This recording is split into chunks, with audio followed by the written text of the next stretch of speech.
siswa, namanya segitiga restitusi, yaitu memberikan semacam konsekuensi kepada siswa sehingga siswa sadar akan kesalahannya dan bertujuan untuk membuat siswa menuju ke arah yang lebih baik lagi. Jadi salah satu cara untuk melakukan segitiga restitusi bisa saya lihatkan di layar.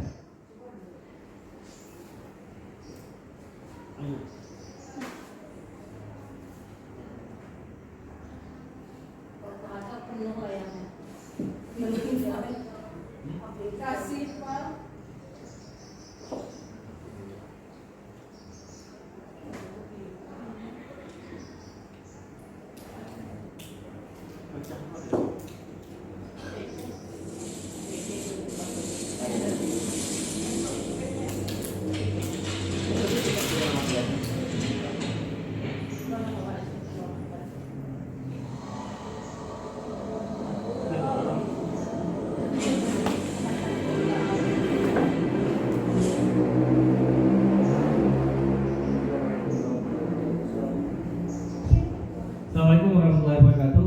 Pada kesempatan kali ini saya akan mencoba menjelaskan tentang penerapan segitiga restitusi namanya. Artinya kita memberikan hukuman, bukan hukuman sih namanya. Kita memberikan semacam efek jerah ke siswa, tetapi dengan cara memberikan tugas sehingga anak merasa kayaknya saya salah melakukan ini, misalnya kayaknya terlambat. Nah, kita bukan memberi dia hukuman harus jalan jongkok, tapi kita memberikan kayak semacam tugas yang membuat dia kira ternyata kalau kita terlambat ini loh kayak gini yang saya dapatkan, ini rugi yang saya terima. Nah, ini segitiga restitusi. Kasus yang ini kemarin saya ambil kasus siswa yang terlambat. Dan istilahnya kalau segitiga restitusi ini diterapkan di sekolah kita, insya Allah budaya positif di sekolah kita akan lancar. Tengok kamera di jalan ya?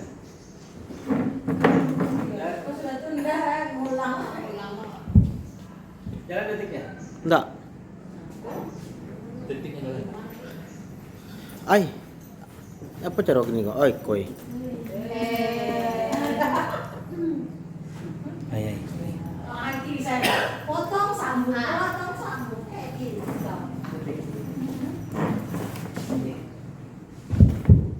Ini judulnya penerapan segitiga restitusi. Ini salah satu tugas dari diseminasi budaya positif yang ada di SMA N1 Benai. Jadi salah satu langkahnya kita penerapan memberikan konsekuensi ke siswa. Sebenarnya yang paling baik itu hukuman, itu membuat anak menjadi merasa dirugikan dengan jangka waktu yang sangat panjang. Kalau konsekuensi juga merasa jerah, tapi dengan jangka waktu yang pendek. Nah, kalau segitiga restitusi itu membuat anak dia sadar kalau itu salah dan itu merugikan dia. Jadi memang di sekolah-sekolah itu diterapkan segitiga restitusi. Ini kasusnya contoh Fitriana Majdi sedang menerapkan segitiga restitusi pada salah satu siswa yang melakukan kesalahan. Di gambar pertama ini adalah siswa terlambat masuk kelas dengan alasan sarapan. Kenapa sarapan? Karena dia tidak sempat bangun pagi cepat. Jadi mau tidak mau dia mengambil jam pelajaran untuk sarapan sehingga terugi waktunya.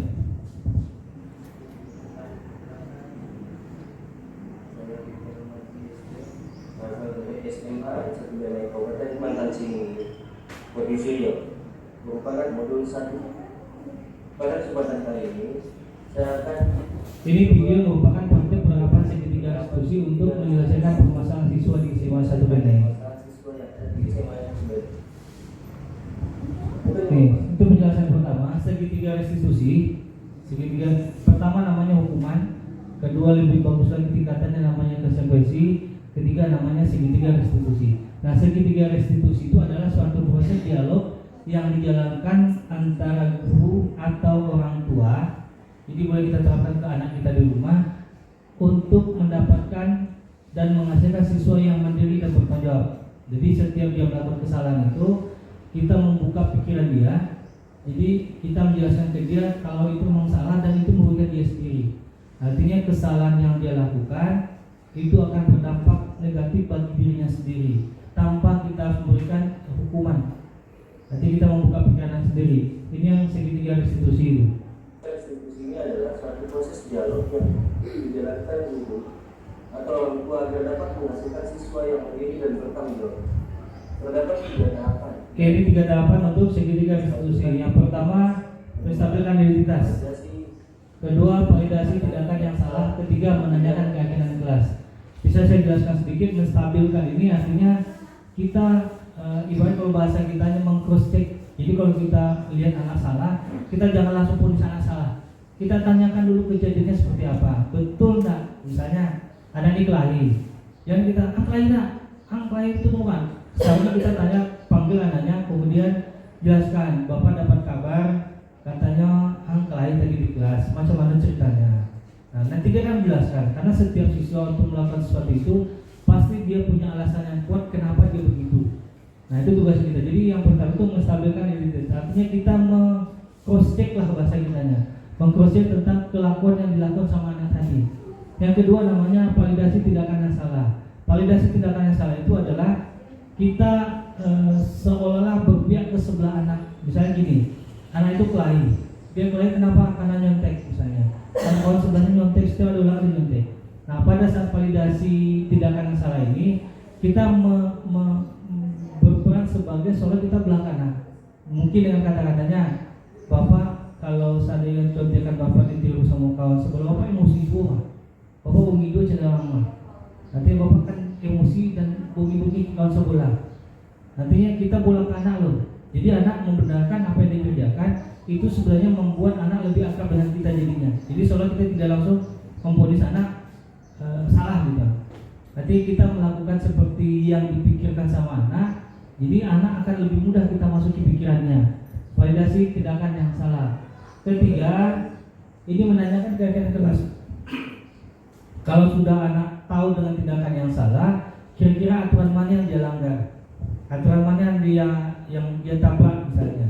Jadi dengan demikian dia langsung sadar, oh ternyata kalau saya seperti inilah aturan yang saya langgar, ini aturan yang saya kerjakan, ini aturan yang tidak boleh saya kerjakan. Ini untuk validasi tindakan kelas. Keyakinan kelas. Nah, ini dia. Pada tahap menstabilkan identitas, pertama adalah dilakukan berdasarkan prinsip membuat kesalahan adalah bagian dari proses pembelajaran. Itu yang menstabilkan identitas, yang nantinya akan menggeser identitas gagal menjadi ke identitas yang sukses. Ya Bu Nadia?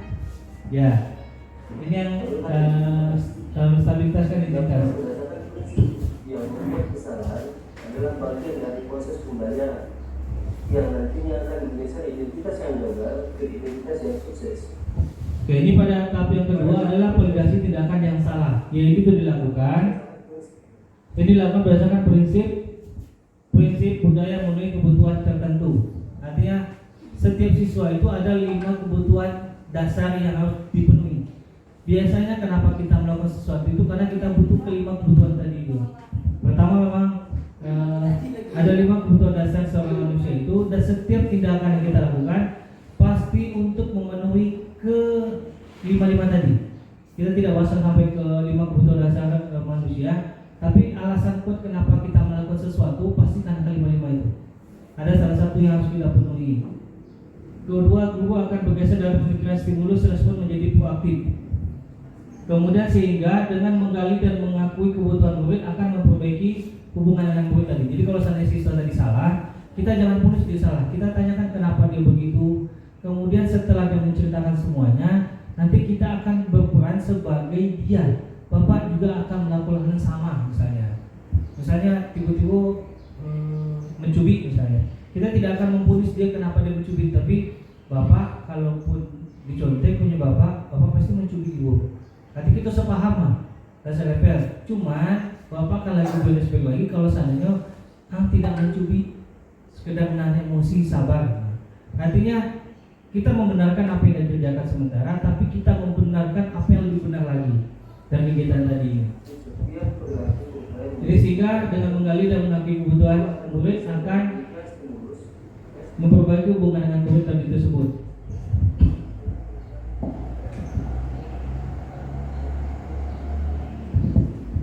Oke, pada tahapan tadi itu menanyakan keyakinan kelas. Nah, kalau seandainya melakukan kesalahan bagi siswa, nanti kita akan tanyakan ke siswa, murid akan diberi pertanyaan yang bermakna untuk mewujudkan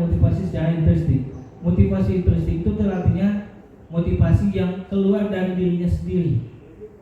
Contoh, misalnya gini, anak melakukan PR itu bukan karena takut ancaman, bukan karena ketidaknyamanan kalau dia sama temannya, tapi dia melakukan PR karena dia merasa butuh dengan PR-nya.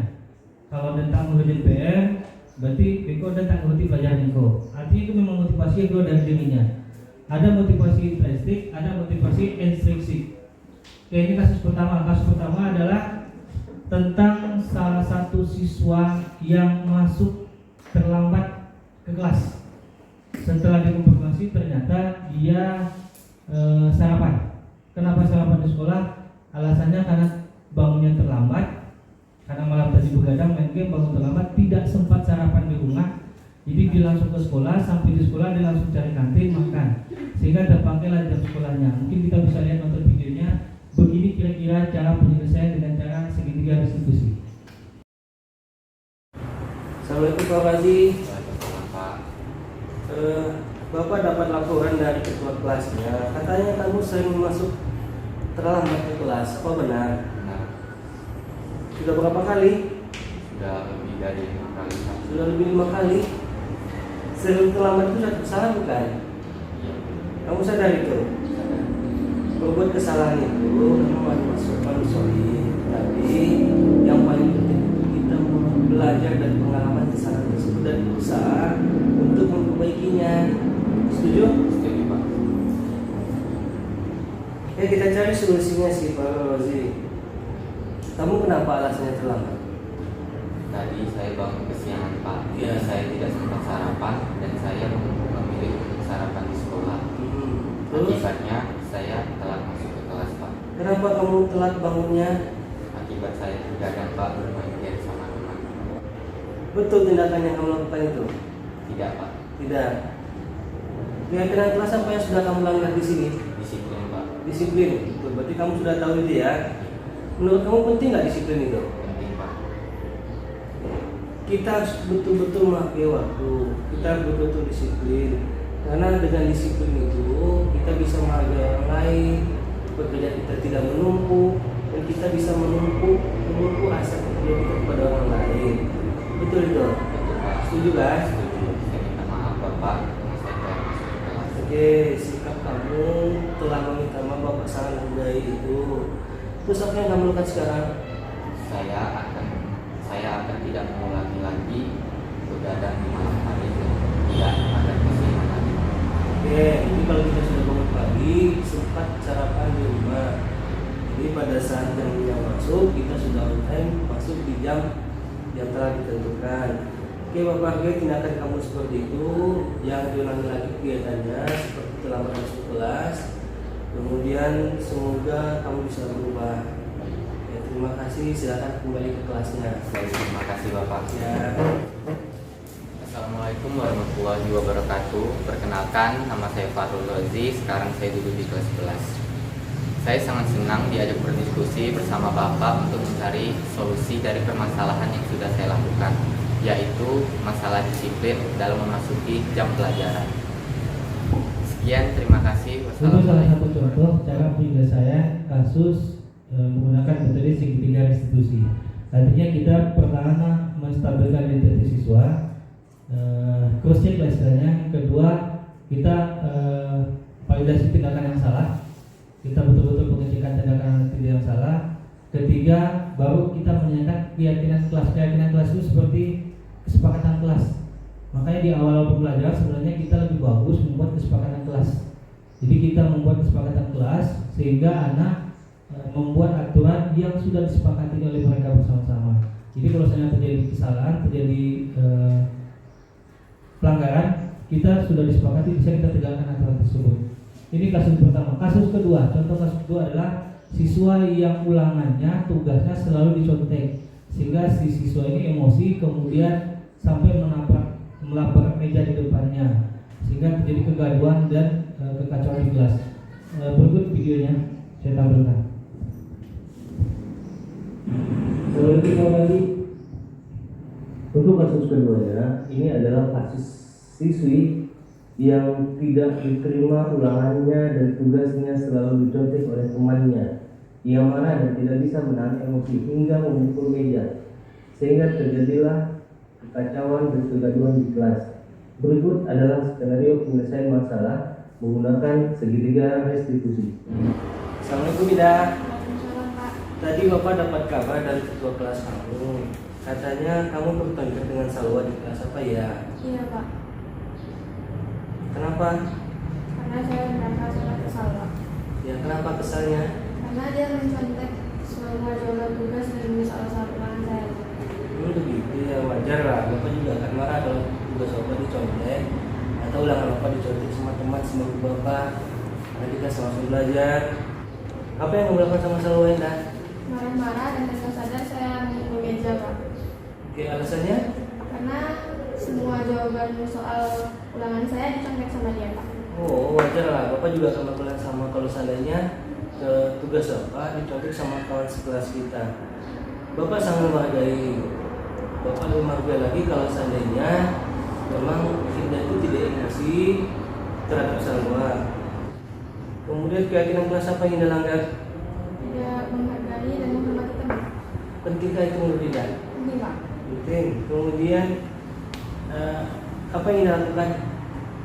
Meminta maaf kepada Salwa dan melaporkan jika ada kejadian seperti itu kepada guru mata pelajaran atau wali kelas. Bersediakah Anda memperbaikinya? Bersedia, Pak. Dengan cara? Dengan cara lebih sabar dan menahan emosi. Oke, tepat sekali tindakan Anda. Besok-besok kita tidak boleh saling emosi. Lakukan karena kita ada kesepakatan kelas untuk menghargai teman sesama di kelas kita. Terima kasih. Silakan ke wali kelasnya ya. Assalamualaikum warahmatullahi wabarakatuh. Perkenalkan, nama saya Indah Lestari. Saya duduk di kelas 11. Saya sangat senang diajak berdiskusi oleh Bapak Guru untuk menemukan solusi dari permasalahan yang saya lakukan, yaitu tidak menghargai teman. Dengan cara saya harus ekstra sabar dan lebih menghargai teman sekelas. Sekian, wassalamualaikum warahmatullahi wabarakatuh. Oke, demikian tadi. Itu salah satu contoh dari penyelesaian masalah. Kalau itu kita bisa terapkan di sekolah kita, insya Allah kita tidak akan ada emosi sama anak. Karena gini, intinya setiap kita melakukan sesuatu, kita pasti punya alasan kenapa kita melakukan itu. Maling saja contohnya, kita menghajar sampai mati itu pasti dia punya alasan kuat kenapa dia harus maling. Maling itu contohnya, pasti dia punya alasan kuat, entah karena memang ekonominya, entah karena memang hobi, entah memang. Artinya gini, setiap kita melakukan sesuatu itu karena ada 5 kebutuhan dasar manusia. Di antaranya ingin diakui, kemudian ada 4 lagi, dan itu pasti kita akan perjuangkan. Jadi apapun yang kita lakukan sebenarnya itu untuk memenuhi kebutuhan 5 dasar tadi.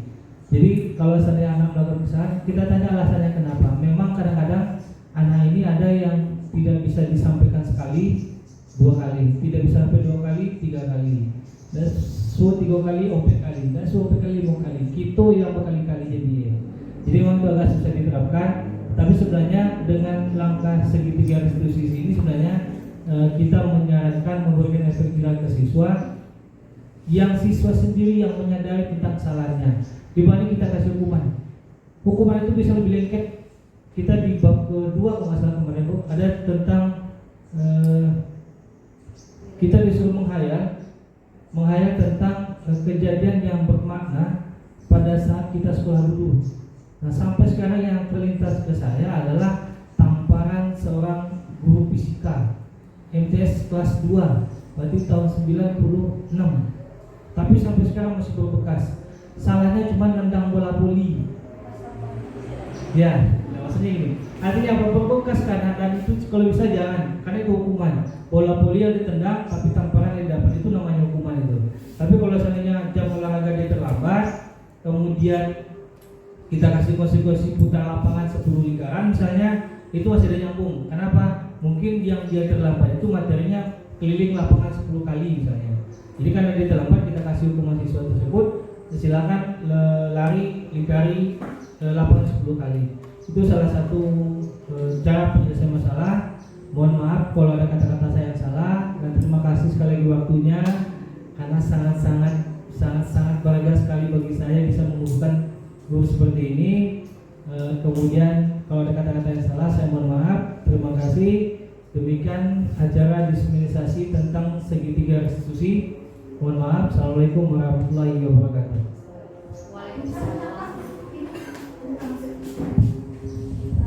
Gini Bapak Ibu ya, saya akan menambahkan sedikit. Ini nantinya dimasukkan di tugas Bapak ya Pak. Ya. Maksudnya gini, segitiga restitusi tadi, mungkin kadang kita tanpa sadar kita ketika anak melakukan kesalahan, kita langsung memponisnya di tempat.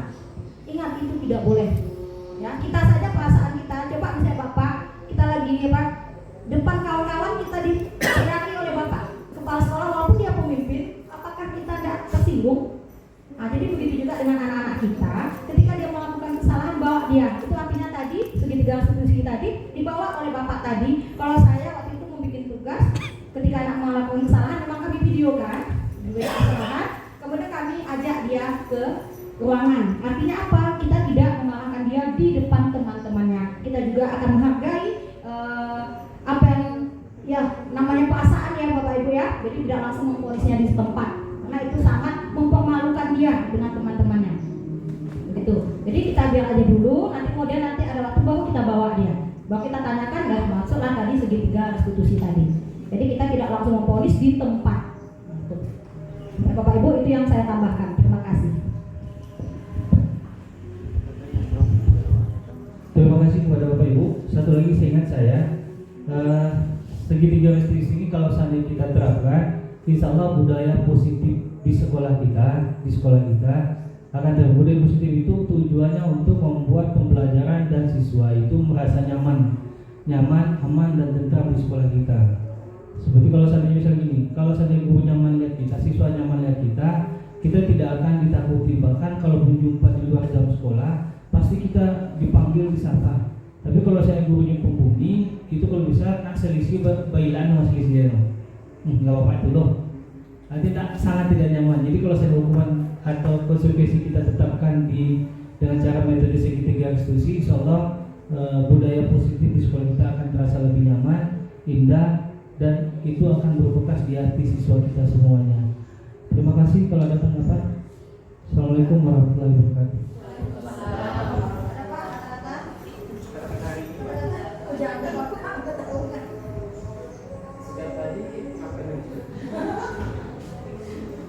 Maksudnya ada belum? Iya, ini destinasi kalau kita selesai Pak. Kenapa yang pacu jalur tadi Pak? Ya. Kalau mengenai kasus tadi membuat video ini dipilih anaknya atau memang sudah menangani kasus. Kalau kami tengok anak ini kan memang kalau seandainya kenyataan kalau kenyataannya nanti anaknya tidak seperti itu, alur masalah nanti kan itu ada pemikiran yang kayak kami tadi ada anak terlambat tadi pagi orang tinggal di mana dari kecil tidak itu bilang meter cuma dari itu kan ibu akan tanya apa alasan kamu terlambat pasti alasan berarti lambat bangun dia pun lambat bangun kamu bangun 7.15 tanya lagi sholat subuh itu apa nak?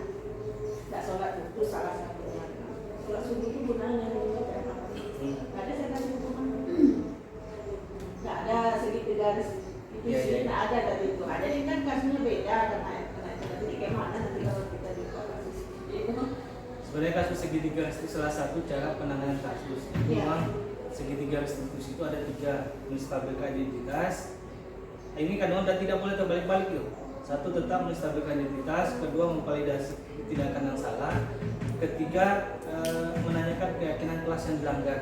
Nah, kalau seandainya setiap kasus kita terapkan dengan cara segitiga restitusi, insya Allah lebih nyaman kita menyelesaikan masalahnya. Bu Ani tadi sudah betul memanggil informasi, kemudian menanyakan tindakan yang salah. Di bawahnya Bu Ani tadi sudah memanggil, kemudian menanyakan tindakan yang salah. Memang dia salah terlambat. Saatnya kita juga menanyakan alasannya. Karena gini, setiap kebutuhan itu ada 5 dasar kebutuhan manusia itu tetap akan kita cari dulu 5 kebutuhan dasar itu. Nah, ketiga nanti kita tanyakan kira-kira tata tertib apa yang salah, kesepakatan kelas apa yang salah, keyakinan kelas apa yang salah. Nah, Bu Ani tadi sudah betul duanya sudah betul. Kemudian satu menanyakan, ketiga memvalidasi tindakan yang salah, ketiga itu kan menanyakan seharusnya dia sudah tahu kalau terlambat itu salah. Nah, paling tidak kita tanyakan keyakinan kelas apa yang salah atau aturan mana yang kamu langgar. Nah, tidak artinya kita menerapkan kalau saya seperti ini aturannya yang kita langgar. Anak itu sudah tahu sebenarnya, cuman kita menguatkan saja. Jadi langkah tadi sudah betul, menstabilisasi identitas, validasi tindakan yang salah, kemudian menanyakan keyakinan kelas yang dilanggarnya. Berarti 2 sudah oke, tinggal 1 lagi. Banyak, walaupun dalam pikiran kita beranggapan anak lo B salah, itu gue jelek, tapi itu perlu kita ulang-ulang ke siswanya lagi. Oh ya, ditambah sedikit Bu, nanti ditanyakan kan ada apakah kamu akan mengulang itu Mbak? Iya. Apakah kamu tahu salah akan mengulang? Jadi kita tuh ngapain ke anak tadi? Apakah kamu udah tahu tadi? Apakah akan mengulang lagi? Jadi kita gitu. Kan dia mulai apakah nanti kan? Enggak Bu, pasti dia enggak. Besok lagi ulang. Itulah tugas kita sebenarnya. Jadi seorang guru itu tidak mudah. Bukan hanya sekali, 2 kali. Karena anak tidak sama kan. Yang tadi Bu, sudah Bu tuh pasti kan tahu jawaban anak tuh lambat bangun. Tambah itu makanya tidak mau ibu lagi tadi menanyakan itu gitu. Kenapa pasti itu jawabannya? Itu ya Bu yang ibu. Mana tahu dari yang disuruh tadi, kenapa tidak itu alasan lagi gitu ya? Kan kita nggak selamanya lambat bangun. Mana tahu tiba-tiba ya kita lambat tadi. Kau boleh terlambat yang gitu tadi kan? Mana tahu nanti alasannya ya mamanya sakit yang apa itu. Karena ada sebuah video ya Pak. Waktu itu ternyata dia nggak pakai orang tuanya. Tapi orang tua ibunya tidak menanyakan alasan, hanya sampai orang tuanya meninggal, ada seperti itu. Nah, dan itu apa dia? Apalah emosi dia, dia ke guru apa tuh tidak apalah dia, tidak ada memandang lagi. Kenapa dia tidak ditanyakan gitu? Jadi walaupun itu sering kita tanyakan, tetap harus kita tanyakan alasan tadi. Karena tak selamanya itu alasan anak. Janji dia ulang 1 2 kali, 2 janji. Kalau misalnya nanti setelah kesepakatan terhadap yang kelas tadi sudah dibentuk di kelasnya, dia melanggar tadi, nah tadi apa konsekuensinya? Konsekuensi tadi kita lakukan bersama-sama dengan teman-temannya. Nah, bersama-sama di kelas tadi. Apa? Kemudian nanti masuklah kesepakatan sekolah atau keyakinan sekolah. Pertama kan keyakinan. Sekarang kita cukup sampai di sini. Terima kasih atas waktunya. Kemudian RTL-nya nanti kita kumpulkan semuanya. Nanti kita rancang untuk bentuk visi calon guru pemudanya.